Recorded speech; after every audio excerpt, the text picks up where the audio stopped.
오바댜 1장. 이것은 오바댜가 받은 계시이다. 주 하나님이 에돔을 두고 하신 말씀이다. 주님께서 에돔을 심판하시다. 주님께서 여러 민족에게 천사를 보내시면서 너희는 일어나라, 에돔을 쳐부수러 가자 하신 말씀을 우리가 들었다. 나는 여러 민족 가운데서 너를 가장 보잘것없이 만들겠다. 모든 사람이 너를 경멸할 것이다. 내가 바위 틈에 둥지를 틀고 높은 곳에 집을 지어놓고는 누가 나를 땅바닥으로 끌어내릴 수 있으랴 하고 마음속으로 말하지만 너의 교만이 너를 속이고 있다. 내가 독수리처럼 높은 곳에 보금자리를 꾸민다 하여도, 내가 별들 사이에 둥지를 튼다 하여도 내가 너를 거기에서 끌어내리고야 말겠다. 나 주의 말이다. 에돔의 멸망. 너에게 도둑대가 들거나 밤중에 강도떼가 들이닥쳐도 자기들에게 필요한 만큼만 빼앗아 간다. 포도를 털어가는 사람들이 들이닥쳐도 포도송이 얼마쯤은 남겨놓는다. 그런데 에서야, 너는 어찌 그처럼 샅샅이 털렸느냐. 내가 깊이 숨겨둔 보물마저 다 빼앗기고 말았다. 너와 동맹을 맺은 모든 나라가 너를 나라 밖으로 쫓아내고 너와 평화조약을 맺은 나라들이 너를 속이고 너를 정복하였다. 너와 한 밥상에서 먹던 동맹국이 너의 발 앞에 올가미를 놓았다. 너의 지혜가 어디에 있느냐? 나 주가 말한다. 그날에는 내가 에돔에서 슬기로운 사람을 다 없애고 에서의 방방곡곡에 지혜 있는 사람을 남겨두지 않겠다.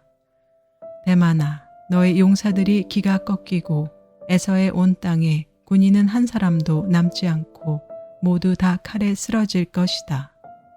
에돔의 죄. 내 아우 야곱에게 저지른 그 폭행 때문에 내가 치욕을 당할 것이며 아주 망할 것이다. 내가 멀리 서서 구경만 하던 그날, 이방인이 야곱의 재물을 늑탈하며 외적들이 그의 문들로 들어와서 제비를 뽑아 예루살렘을 나누어 가질 때 너도 그들과 한패였다. 내 형제의 날, 그가 재앙을 받던 날에 너는 방관하지 않았어야 했다. 유다 자손이 몰락하던 그날, 너는 그들을 보면서 기뻐하지 않았어야 했다. 그가 고난받던 그날, 너는 입을 크게 벌리고 웃지 않았어야 했다. 나의 백성이 패망하던 그날, 너는 내 백성의 성문 안으로 들어가지 않았어야 했다. 나의 백성이 패망하던 그날, 너만은 그 재앙을 보며 방관하지 않았어야 했다. 나의 백성이 패망하던 그날, 너는 그 재산에 손을 대지 않았어야 했다. 도망가는 이들을 죽이려고 갈라지는 길목을 지키고 있지 않았어야 했다. 그가 고난받던 그날, 너는 살아남은 사람들을 원수의 손에 넘겨주지 않았어야 했다. 주님께서 세계 만민을 심판하실 날, 내가 모든 민족을 심판할 주의 날이 다가온다. 내가 한 대로 당할 것이다. 내가 준 것을 내가 도로 받을 것이다. 너희가 내 거룩한 산에서 쓴 잔을 마셨다. 그러나 이제 온 세계 모든 민족이 더욱더 쓴 잔을 마실 것이다. 마지막 한 방울까지 다 마시고 망하여 없어질 것이다. 이스라엘의 승리. 그러나 더러는 시온산으로 피하고 시온산은 거룩한 곳이 될 것이다. 그때 야곱의 집은 다시 유산을 차지할 것이다. 야곱의 집은 불이 되고 요셉의 집은 불꽃이 될 것이다. 그러나 에서의 집은 건불이 될 것이니 그 불이 건불에 붙어 건불을 사를 것이다. 에서의 집안에서는 아무도 살아남지 못할 것이다. 나 주가 분명히 말한다. 새 이스라엘. 네겝 지방에서 올라온 내 백성이 에서의 산악지대를 차지하고 평지에서 올라온 내 백성은 블레셋 땅을 차지할 것이다. 그들은 에브라임의 영토와 사마리아의 영토를 차지할 것이다. 베냐민은 길르앗을 차지할 것이다. 잡혀갔던 이스라엘 포로는 돌아와서 가나안 족속의 땅을 사르바까지 차지하고 예루살렘에서 스바라스로 잡혀갔던 사람들은 남쪽 유다의 성읍들을 차지할 것이다. 구원자들이 시온산에 올라와서 에서의 영토를 다스릴 것이다. 나라가 주의 것이 될 것이다. 요나 1장. 요나가 주님을 피하여 달아나다. 주님께서 아미떼의 아들 요나에게 말씀하셨다.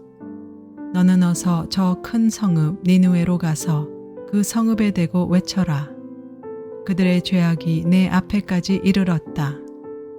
그러나 요나는 주님의 낯을 피하여 스페인으로 도망가려고 길을 떠나 욥바로 내려갔다.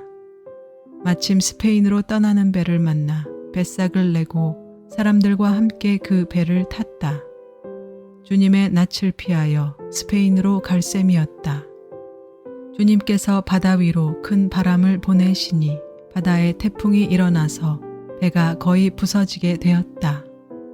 뱃사람들은 두려움에 사로잡혀 저마다 저희 신들에게 부르짖고 저희들이 탄 배를 가볍게 하려고 배 안에 실은 짐을 바다에 내던졌다.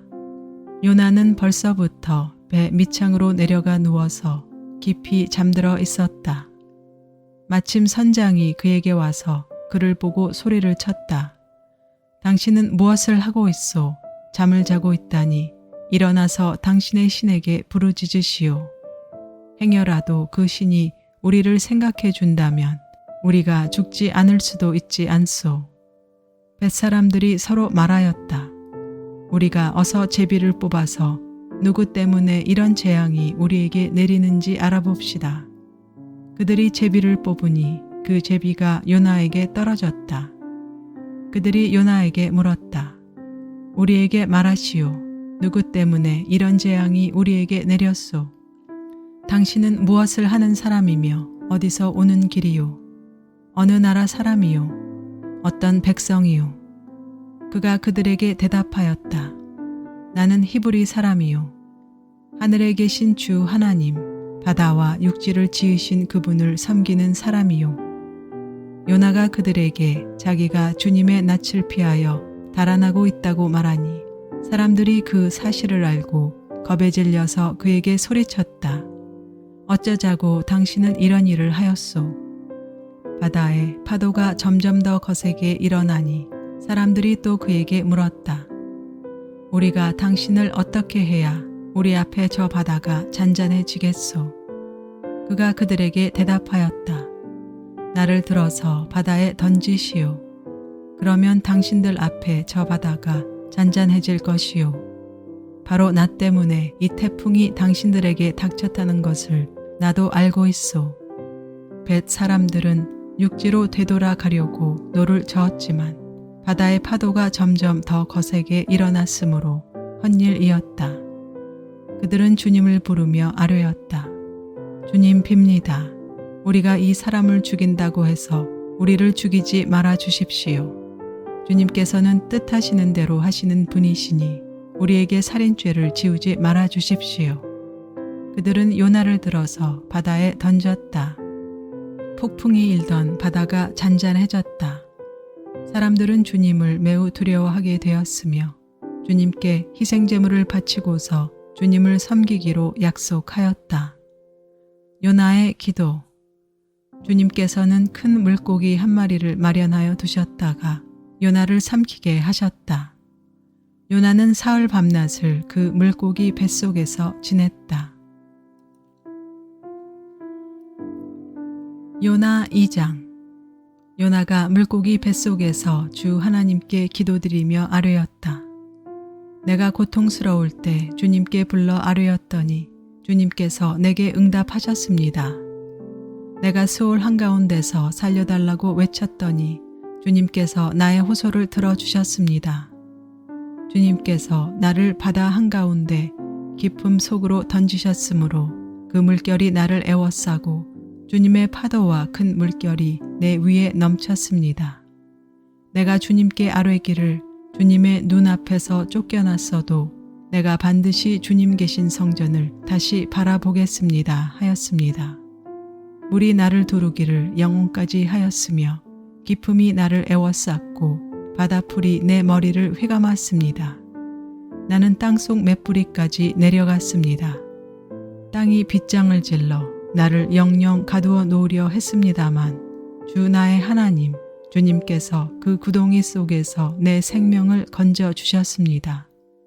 내 목숨이 힘없이 꺼져갈 때 내가 주님을 기억하였더니 나의 기도가 주님께 이르렀으며 주님 계신 성전에까지 이르렀습니다.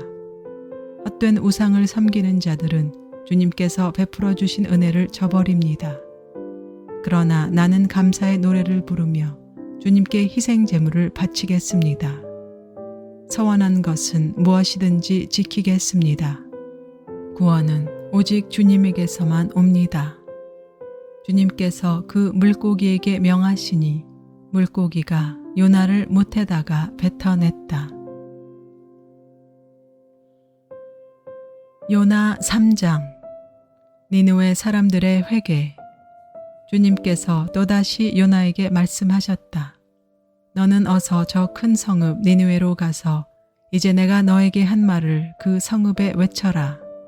요나는 주님께서 말씀하신 대로 곧 그 길을 떠나 니느웨로 갔다. 니느웨는 둘러보는 데만 사흘길이나 되는 아주 큰 성읍이다. 요나는 그 성읍으로 가서 하룻길을 걸으며 큰 소리로 외쳤다. 40일만 지나면 니느웨가 무너진다. 그러자 니느웨 백성들은 하나님의 말씀을 믿고 금식을 선포하고 그들 가운데 가장 높은 사람으로부터 가장 낮은 사람에 이르기까지 모두 굵은 베옷을 입었다. 이 소문이 니느웨의 왕에게 전해지니 그도 임금의 의자에서 일어나 걸치고 있던 임금의 옷을 벗고 굵은 베옷을 입고 잿더미에 앉았다. 왕은 니느웨 백성에게 다음과 같이 선포하여 알렸다. 왕이 대신들과 더불어 내린 칙명을 따라서 사람이든 짐승이든 소떼든 양떼든 입에 아무것도 대서는 안 된다. 무엇을 먹어도 안 되고 물을 마셔도 안 된다. 사람이든 짐승이든 모두 굵은 베옷만을 걸치고 하나님께 힘껏 부르짖어라. 저마다 자기가 가던 나쁜 길에서 돌이키고 힘이 있다고 휘두르던 폭력을 그쳐라. 하나님께서 마음을 돌리고 노여움을 푸실지 누가 아느냐. 그러면 우리가 멸망하지 않을 수도 있다. 요나의 분노와 하나님의 자비. 하나님께서 그들이 뉘우치는 것, 곧 그들이 저마다 자기가 가던 나쁜 길에서 돌이키는 것을 보시고 뜻을 돌이켜 그들에게 내리시겠다고 말씀하신 재앙을 내리지 않으셨다. 요나 4장. 요나는 이 일이 매우 못마땅하여 화가 났다. 그는 주님께 기도하며 아뢰었다. 주님, 내가 고국에 있을 때 이렇게 될 것이라고 이미 말씀드리지 않았습니까? 내가 서둘러 스페인으로 달아났던 것도 바로 이것 때문입니다. 하나님은 은혜로우시며 자비로우시며 좀처럼 노하지 않으시며 사랑이 한없는 분이셔서 내리시려던 재앙마저 거두실 것임을 내가 알고 있었기 때문입니다. 주님, 이제는 제발 내 목숨을 나에게서 거두어 주십시오. 이렇게 사느니 차라리 죽는 것이 낫겠습니다. 주님께서는 내가 화를 내는 것이 옳으냐 하고 책망하셨다. 요나는 그 성읍에서 빠져나와 그 성읍 동쪽으로 가서 머물렀다. 그는 거기에다 초막을 짓고 그 그늘 아래에 앉았다. 그 성읍이 어찌 되는가를 볼 셈이었다. 주 하나님이 박넝쿨을 마련하였다. 주님께서는 그것이 자라올라 요나의 머리 위에 그늘이 지게 하여 그를 편안하게 해주셨다. 박넝쿨 때문에 요나는 기분이 무척 좋았다. 그러나 다음날 동이 틀 무렵 하나님이 벌레를 한 마리 마련하셨는데 그것이 박넝쿨을 쏠아버리니 그 식물이 시들고 말았다. 해가 뜨자 하나님이 찌는 듯이 뜨거운 동풍을 마련하셨다. 햇볕이 요나의 머리 위에 내리쬐니 그는 기력을 잃고 죽기를 자청하면서 말하였다. 이렇게 사느니 차라리 죽는 것이 더 낫겠습니다. 하나님이 요나에게 말씀하셨다. 박넝쿨이 죽었다고 내가 이렇게 화를 내는 것이 옳으냐? 요나가 대답하였다. 옳다 뿐이겠습니까? 저는 화가 나서 죽겠습니다. 주님께서 말씀하셨다.